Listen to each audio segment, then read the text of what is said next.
कुछ लोग कहते हैं घर में मंदिर नहीं होना चाहिए, कुछ लोग कहते हैं होना चाहिए। एक मिथ और है कि शमशान में स्त्रियों को नहीं जाना चाहिए। अब मैं कुछ ऐसी मिथ पर बात करूंगा आपसे जो जिनको लेकर के लोगों में कन्फ्यूजन रहता है। मंदिर को लेकर के बहुत कन्फ्यूजन होता है। कुछ लोग कहते हैं घर में मंदिर नहीं होना चाहिए, कुछ लोग कहते हैं होना चाहिए। बहुत लोग कन्फ्यूज हैं इस चीज़ को। तो क्या शास्त्र क्या कहता है, ज्योतिष शास्त्र क्या कहता है, होना चाहिए या नहीं होना चाहिए?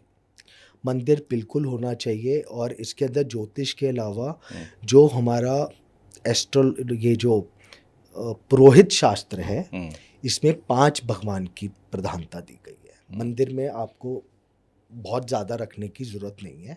5 देवी देवताओं की प्रधानता है। उन 5 के अंदर ही सारे देवी देवता विराजमान है। सबसे पहले गणेश जी, ठीक है। शिव जी, देवी जी, विष्णु जी और सूर्य भगवान। अब आप कोई भी नाम ले लीजिए देवी देवता का, इन्हीं का अंश है। राम जी ले लो, कृष्ण जी ले लो, कुछ भी, हनुमान जी ले लो, कहीं भी ले लो, या लक्ष्मी जी, सरस्वती जी, काली जी, बस ये 5 की प्रधानता दी गई है।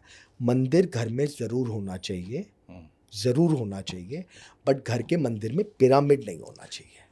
पिरामिड नहीं होना चाहिए? नहीं होना चाहिए। तो क्या फिर कैसा शेप हो उसका? फ्लैट। पिरामिड है तो गलत है? गलत है। क्या दिक्कत है उससे? पिरामिड जो वाइब्रेशंस लेता है मंदिर के अंदर, उसके ऊपर ओपन होना चाहिए। अच्छा। घर के वास्तु के हिसाब से पिरामिड का होना गलत है। तो अगर पिरामिड के ऊपर खुला हुआ है? घर पे होना ही नहीं चाहिए, क्योंकि देखिए जो मंदिर में टॉप बनता है पिरामिड, घर के अंदर जो आप मंदिर बनाए, ऊपर पिरामिड हटा के फ्लैट रखिए। और किसी के हैं तो वो हटा ले। ये बहुत बड़ा वास्तु का दोष है। ठीक। इससे नुकसान क्या क्या है? नेगेटिव वाइब्स रहेंगी। अच्छा। दूसरा मिथ एक है कि जैसे मेरे पेरेंट्स हैं या बहुत से पुराने लोग हैं, वो कहते हैं कि आज सोमवार है तो आज पूर्व दिशा की तरफ यात्रा नहीं करेंगे। इसको कहते हैं दिशाशूल। दिशाशूल। तो इसका क्या आधार है? बहुत इंपॉर्टेंट है ये। क्या है, क्यों? बहुत इंपॉर्टेंट है। 7 दिन के हिसाब से दिशाएं दी गई हैं। उस दिन उस तरफ की यात्रा करोगे तो अशुभ परिणाम मिलेंगे ही मिलेंगे। इसका क्या मतलब आधार क्या है इसका? आधार ये है, जैसे अलग अलग ज्योतिष के नियम हैं। जैसे मैंने कुंडली का बोला, ये सब मुहूर्त शास्त्र में भी जाता है। जैसे मुहूर्त उत्तर कलामृत है या फिर मुहूर्त चिंतामणि है, इनके अंदर कुछ अलग अलग शास्त्र दिए हुए हैं। तो इसके अंदर दिशाशूल दिया हुआ है कि इस कार्य को इस दिशा में इस दिन करेंगे तो नुकसान देगा। पर तो आज की लाइफस्टाइल में पॉसिबल है कि कोई दिशाशूल को माने? तो उसका उपाय भी है, बिल्कुल मानना चाहिए, और काफ़ी लोग मानते भी हैं। अच्छा। काफ़ी लोग मानते भी हैं। क्या उपाय है? उपाय बता रहे। देखिए, अलग हर डे का, हर दिशा का अलग अलग है। अच्छा। अब आपने कहा कि मुझे इस दिन इस दिशा में जाना है, तो उस हिसाब से उपाय है। तो मनीष जी, आप पहले तो ये बताइए। और छोटे छोटे होते हैं कि भाई संडे को आप जा रहे हैं, पान का पत्ता रखना है, या हल्दी रखनी है, या दही खानी है। कोई बहुत मतलब बड़े उपाय नहीं होते, बस आपको अपने मुख के अंदर वो रख के जाना है। तो सोमवार से रविवार तक आप मुझे ये बता दीजिए कि किस दिशा में नहीं जाना चाहिए, और अगर जा रहे हैं तो क्या करके जाएं? देखिए, मैं फिर आपको बोल रहा हूँ, इसके अंदर क्या है, डिपेंडिंग ऑन वर्क, ये पूरा अलग है पैरा। अच्छा, ठीक है। कि खाली उस दिशा का ही नहीं है। अब अगर एक चीज आई है, जो साउथ दिशा खराब है, अब जो साउथ दिल्ली में रह रहे हैं उनके लिए तो फिर वो खराब ही है। इसका मतलब तो यही हुआ ना। डिपेंडिंग आप कहाँ रह रहे हैं, किस दिशा से किस दिशा में जा रहे हैं, वो सब काउंट करेगा, उस हिसाब से दिशाशूल निकलेगा। तो दिशाशूल कैसे काउंट होता है फिर? पंचांग में क्लियर है। अच्छा, क्लियर है, इसके फिक्स है। थर्सडे के दिन साउथ नहीं जाना चाहिए, बिल्कुल मतलब नहीं जाना, बिल्कुल वर्जित है। वर्जित है। लेकिन अब जाना पड़ेगा तो जाइए ना, कोई दिक्कत नहीं। हल्दी ले लो, दही में हल्दी मिला के खा लो, दिशाशूल का दोष नहीं लगेगा। ठीक है। एक मिथ और है कि शमशान में स्त्रियों को नहीं जाना चाहिए। हाँ। ये कब कहाँ किसने लिख दिया, पढ़ दिया, और उसको माना जाता है? अब धीरे धीरे मैं देख रहा हूँ मानना बंद भी हो रहा है, तो उससे क्या फ़र्क पड़ रहा है? देखिए, इसके पीछे 2 कथाएं हैं जी।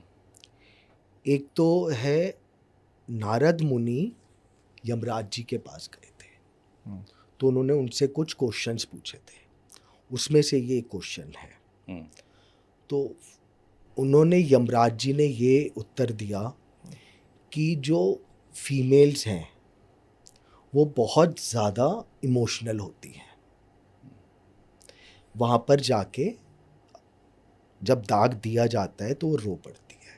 अब अगर आप कर्म कांड में आते हो, मतलब जो 16 संस्कार होते हैं उनके अंदर जो मृत्यु कर्म अंतिम है, संस्कार जो है, मृत्यु कर्म के अंदर का नियम ये है कि जब जातक की मृत्यु होती है और 10वें की पूजा तक, 10वें की पूजा तक वो उसी स्थान पे रहता है। हाँ, आत्मा रहती है उसकी, आत्मा कहा रहती है, जाता और 10वें के बाद हम उनको हम्म, विदा करते हैं। हम्म, अब अगर उस 10 दिन में कोई भी जातक घर का मनुष्य रो रहा है तो उनको उनकी मुक्ति मिलने में कष्ट होता है, वो जा नहीं पाते। एक तो ये कारण है कि फीमेल्स इमोशनल होती है, वो रो पड़ेंगी, तो जब आप दाग देंगे तो वो जा नहीं पाएंगे, उनको तकलीफ होगी। दूसरी चीज, शमशान घाट एक ऐसी जगह है जहां पर अच्छी और बुरी दोनों तरीके की कार्य होते हैं, दोनों तरीके के। अब जब डेथ होती है तो उस समय जो फीमेल्स की साइकिल होती है, मंथली साइकिल, उस समय ध्यान नहीं रखा जाएगा, वो जाएंगी। उस टाइम पे फीमेल्स को नेगेटिव एनर्जी अट्रैक्ट करने का बहुत ज़्यादा वो होता है, चांस होते हैं कि वो बहुत जल्दी अटैच कर लेंगी। तो एक ये भी कारण है उनको नहीं जाने दिया जाता। ये सब तो अब आज जा रही हैं तो उससे गलत है, नहीं जाना चाहिए। नहीं जाना चाहिए।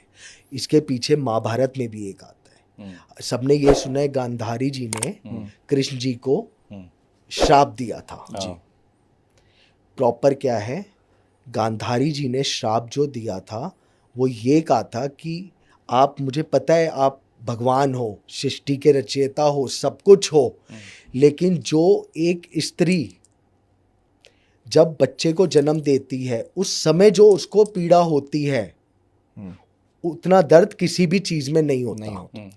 अब मैं अपने 100 पुत्रों के वियोग में एक बार भी शमशान नहीं गई, दाग नहीं करा, क्योंकि मैं वो पीड़ा नहीं भोग सकती थी।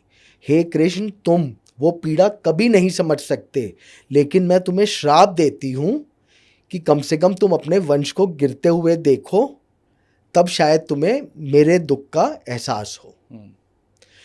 उन्होंने ये कहा कि मैं इसलिए नहीं जा पाती क्योंकि हमने जो पीड़ा सही है बच्चे को जन्म देते हुए, वो बाप और कोई भी मनुष्य नहीं सहन कर सकता, उसमें भी आता है। बिल्कुल, बहुत अच्छा लगा आपसे बात करके, बहुत धन्यवाद आपका। फिर दोबारा बात होगी आपसे अगले एपिसोड में। बहुत शुक्रिया। दर्शकों से भी ये कहना चाहूँगा कि अगर आपको लगता है कि आपके मन में कोई डाउट है, आपके अंदर कोई सवाल है, आप अगर वो मनीष जी से पूछना चाहते हैं तो आपको डिस्क्रिप्शन में नंबर मिल जाएगा, आप उनसे डायरेक्ट कॉन्टैक्ट करके अपनी कुंडली दिखा के ही और फिर ये भरोसा कर सकते हैं कि हमें आगे क्या करना चाहिए।